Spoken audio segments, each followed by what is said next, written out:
guard against the fact that money should be able to affect our pursuit of excellence at all. No matter how much we make, prosperity is very dangerous if it slows you down on the path to your purpose. And so we got to guard against that. Some of you that are struggling financially are like, oh man, give me that problem for a while. Go ahead and tempt me. Just bury me in the stuff and see if I don't keep performing. I'd like to be on that side of the coin for a little while if you don't mind what I'm saying. How many, you know what I'm talking about? Like, yeah, you talk about that all you want, Chris, but give me some plenty. We'll see how I do in plenty. We know how I do in want. Let's see how I do in plenty. But beware, when you get into plenty, it can take the edge off your excellence. Never let that happen. If you do, money becomes a minimizer. The next one, money as a maximizer.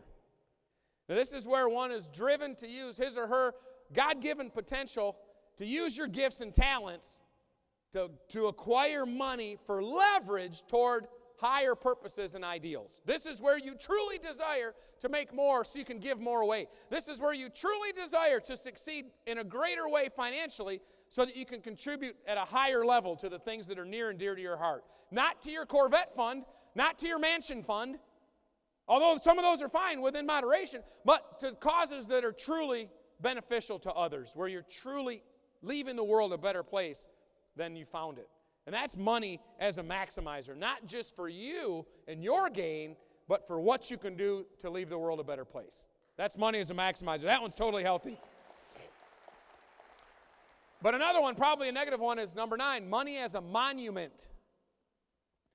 This is where you try to stack up money, try to make sure everybody knows how rich you are, try to drive the biggest car, live in the biggest house, flaunt it, so that everybody sees your glory.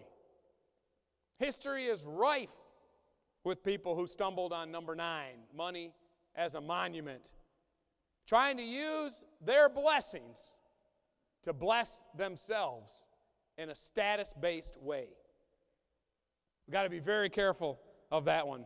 Or to establish the family name. I'm going to make the Brady name one that lives on after me. There'll be generation after generation after generation living off the money that the Brady family generates this year. Sorry, Brady kids, ain't happening. You get to make your own. You get to buy your own car. You get to pay for your own education.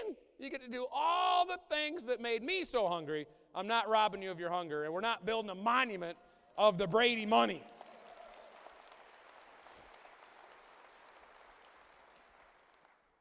The final one is money as a menace. Money as a menace. This is where money becomes a destructive force in your life. It finances your addictions. It amplifies your weaknesses. It feeds your unclean hungers. It allows you to think that you're above the law. It makes you make decisions as though you can't be touched. It allows you, so you think, to rewire your morality to fit your desires. And I've seen people living at money as a menace, where the fact that they have it, they allow it to destroy them. And most of these M's are pretty dangerous, wouldn't you admit? There's only 2 or 3 that we could even say much positive about. Most of what money can do comes with a sharp warning. The Bible is rife with talking about warnings about money. But the M that probably describes money the most accurately is money as a means.